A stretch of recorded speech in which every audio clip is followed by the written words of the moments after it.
Assalamualaikum warahmatullahi wabarakatuh. Bagaimana kabar Ananda semua hari ini? Semoga semuanya selalu sehat ya. Dan yang lagi sakit hari ini, semoga segera diberikan kesembuhan oleh Allah. Amin. Dan yang sudah sehat, ingat tetap harus jaga kesehatan ya. Nah, kita lanjutkan pembahasan kita, melanjutkan dari pembahasan yang minggu lalu. Pembahasan kita hari ini adalah tentang barisan dan deret aritmatika. Masih di pola bilangan ya, tapi kita bahasnya hari ini adalah tentang barisan dan deret aritmatika. Nah, seperti apa itu? Kalian lihat penjelasan dari Ibu. Ingat, jangan di-skip, harus dilihat dari awal hingga akhir supaya kalian paham. Oke, siap ya? Kita mulai.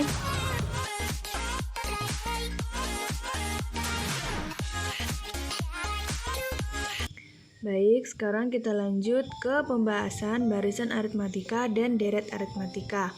Pembahasan minggu lalu itu adalah tentang jenis-jenis pada pola bilangan. Nah, yang akan kita bahas selanjutnya, ini yang pertama adalah barisan aritmatika. Nah, sudah pernahkah kalian dengar tentang barisan aritmatika? Nah, yang dimaksud dengan barisan aritmatika adalah pola bilangan yang selisih antar sukunya itu selalu sama. Nah, yang perlu kalian ingat nanti pada pola bilangan tersebut itu selisihnya selalu sama. Kalau selisihnya selalu sama, berarti pola bilangan tersebut termasuk barisan aritmatika, gitu ya. Nah, yang dikatakan dengan selisih itu adalah selisih itu suatu suku dikurang dengan suku sebelumnya. Ingat ya, selisihnya selalu sama termasuk barisan aritmatika. Nah, seperti apa contohnya? Nah, ini contohnya. Misal nih ada barisan 2, 4, 6, 8 dan seterusnya. Nah, ini selisihnya 2. Dapat dari mana 2? Suku sebelumnya itu 4 dikurang dengan 2, itu kan sisanya 2 ya. Kayak gitu. Terus suku sebelumnya lagi 6 dikurang dengan 4, hasilnya 2. Lagi 8 dikurang dengan 6, itu hasilnya juga 2. Jadi selisih dari barisan ini semuanya adalah 2. Nah, barisan ini namanya adalah barisan aritmatika karena selisihnya di sini selalu 2. Gitu. Bisa dipahami ya? Jadi selisihnya itu selalu sama, bisa 2 misalkan nanti, atau dia tuh selalu sama 3 misalnya, atau 5 kayak gitu. Itu termasuk barisan aritmatika. Istilah pada barisan aritmatika yang harus kalian ketahui. Ya, apa aja? Nah, yang harus kalian ketahui itu adalah suku pertama. Suku pertama itu kan simbolnya U1. Kalau suku itu kan kemarin disimbolkan dengan U ya. Kalau misalkan suku pertama U1, suku kedua U2 kan kayak gitu. Tapi kita hanya butuhkan nanti ada suku pertama saja. Kan itu simbolnya U1. Kalau di barisan aritmatika nanti dia simbolnya adalah A ya. A kecil ya. Lalu apalagi yaitu ada selisih. Nah, seperti yang Ibu sudah bilang tadi, selisih itu didapat dari suatu suku dikurang dengan suku sebelumnya. Nah, itu namanya adalah beda. Beda itu nanti disimbolkan dengan huruf B kecil. Ya, jadi suku pertama itu nanti A kecil, beda itu maksudnya adalah selisih.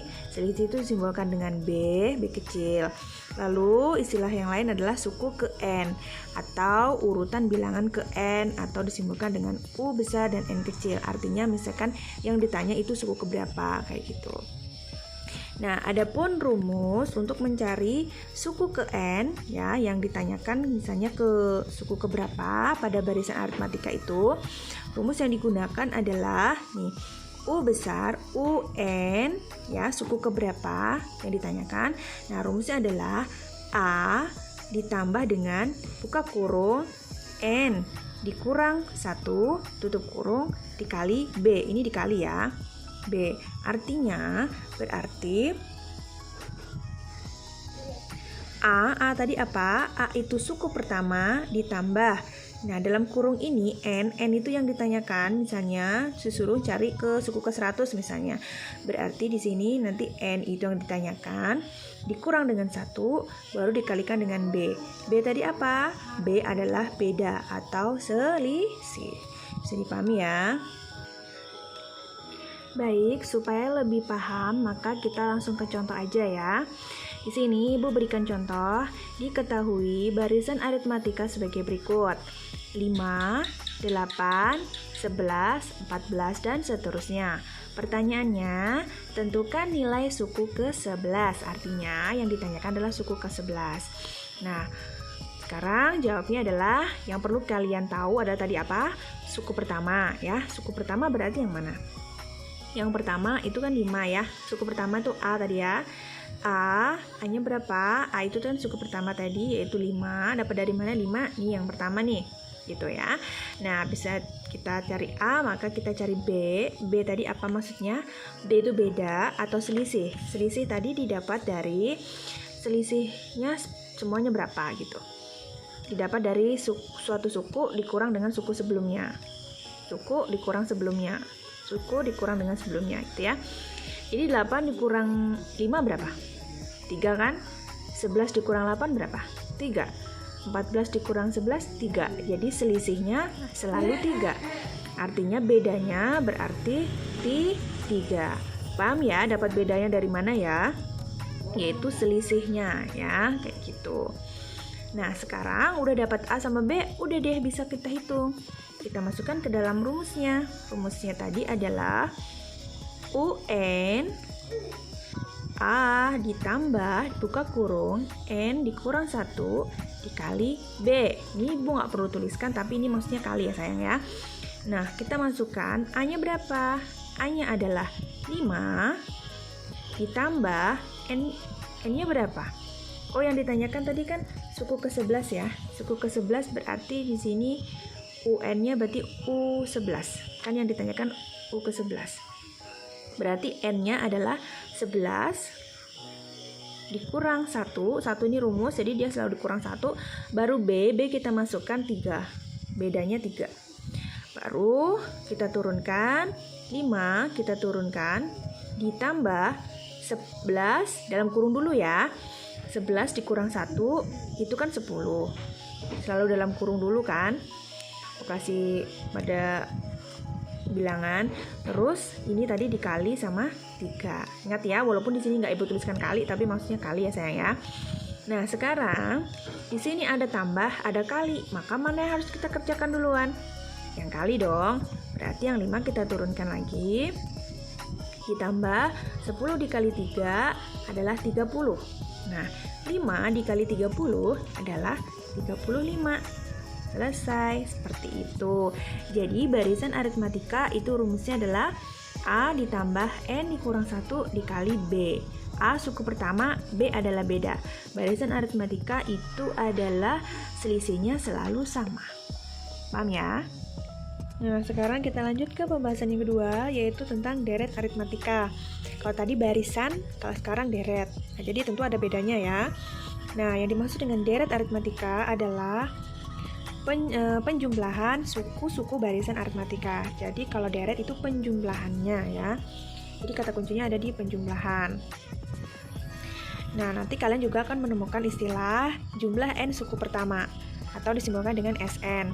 Nah, maksudnya adalah misalnya yang ditanya itu jumlah 5 suku pertama kayak gitu. Nanti akan ada contohnya nanti. Nah, sekarang biar kalian lebih paham antara beda barisan dan deret. Nih, kalau bentuk barisan tuh seperti ini kan.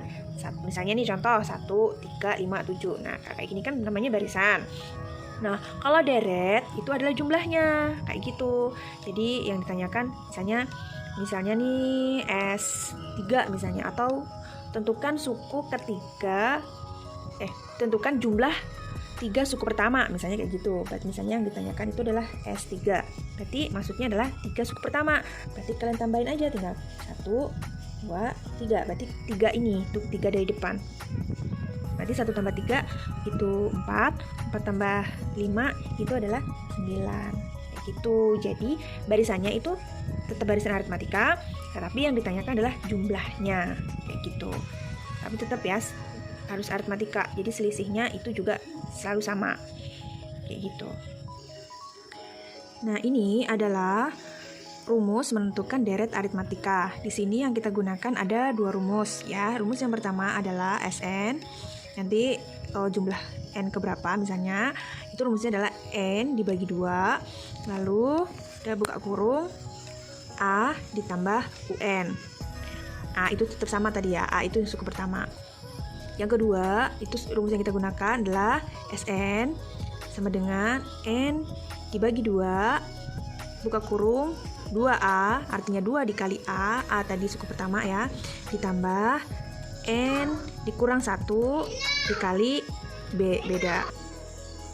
Sebenarnya 2 rumus ini sama aja. Yang misalkan ditanyakan apa gitu, nanti hasilnya itu akan sama. Kalian misalnya menggunakan rumus yang di atas ataupun yang di bawah, asal kalian menghitungnya itu benar. Tapi ibu sarankan jika dalam soal itu diketahui A atau suku pertama dan UN itu suku terakhir, maka lebih mudah kalian gunakan rumus yang pertama ya. Jadi nanti dalam soal itu misalnya diketahui suku pertamanya misalnya 5 dan suku terakhirnya misalnya 50 kayak gitu. Nah, itu kalian gampang pakai rumus yang ini. Tapi misalnya dalam soal itu yang diketahui cuma A dan B saja, atau A itu kan suku pertamanya ada, terus B itu bedanya atau selisihnya saja, maka lebih mudah gunakan rumus yang kedua ini kayak gitu.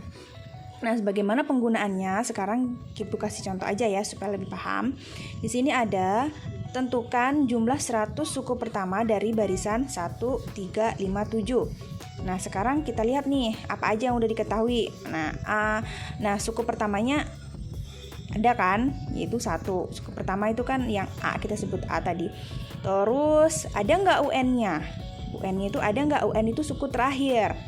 Nggak ada kan? Di sini kan cuma pertanyaannya jumlah 100 suku pertama. Artinya terakhirnya itu kita belum tahu. Nah, kalau belum tahu berarti kita bukan nggak bisa ya, maksudnya lebih mudah gunakan rumus yang kedua ini kayak gitu. Jadi kita tinggal nyari B-nya saja atau bedanya. Nah, B-nya berapa? B itu kan selisih ya, beda itu kan selisih.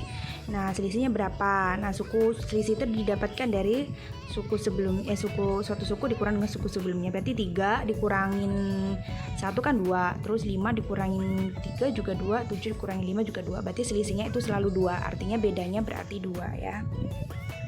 Nah, sekarang udah ketemu A sama B-nya, maka kita bisa langsung masukkan ke dalam rumus. Nah, ini rumusnya udah ibu tuliskan ya. Jadi S100 itu kan SN ya, artinya di sini ibu tuliskan S100 karena yang ditanyakan adalah 100 suku pertama. Langsung kita masukkan aja N-nya, berarti 100 ya. N itu kan yang ditanyakan. Berarti 100 per 2 atau artinya dibagi 2, baru kita masukkan 2 itu rumus tetap. Nah, A itu kita masukkan sini, A-nya 1 kan. Suku pertama ya, A itu 2A artinya 2 dikali A. 2 dikali A berarti A-nya tadi 1, 2 kali 1 ditambah kita masukkan N-nya lagi. N-nya itu tadi 100 dikurang 1 rumus tetap. Terus B itu bedanya adalah 2. Nah, ada kayak gitu. Nah, habis itu kita hitung.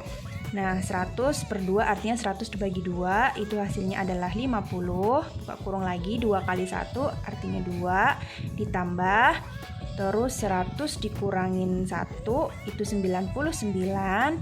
Di sini dikali 2. Ingat ya, walaupun tidak ibu kasih kali, tapi kalau kurung begini artinya dia itu dikali. Nah, tutup kurung lagi, kita lanjutkan lagi. 50 masih turun ya. Terus 2, ingat ini tambah ini kali, maka yang harus kita kerjakan adalah kalinya dulu kan, yang lebih kuat. 99 kali 2 hasilnya adalah 198. Nah, masih ada dalam kurung, maka kita lanjutkan dalam kurung. Ini 50, ini sama ketemu tanda kurung artinya dia kali ya. Jadi 50 dikali 2 ditambah 198 itu hasilnya adalah 200. Jadi 5 kali 200 hasilnya adalah 10.000. Nah, jadi kayak gitu. Jadi jumlah 100 suku pertama dari barisan 1 357 hasilnya adalah 10.000 kayak gitu. Jadi dia menggunakan rumus yang kedua. Kenapa? Karena yang diketahui hanya suku pertamanya aja ya. Kan kita butuh suku pertama sama B aja atau bedanya atau selisihnya gitu. Bisa dipahami ya. Demikianlah tadi penjelasan sedikit dari Ibu. Semoga bisa dipahami ya. Jika dirasa ada yang kurang jelas, bisa langsung ditanyakan. Baik, ingat selalu jaga kesehatan ya. Tetap semangat belajarnya. Ibu akhiri, Assalamualaikum warahmatullahi wabarakatuh.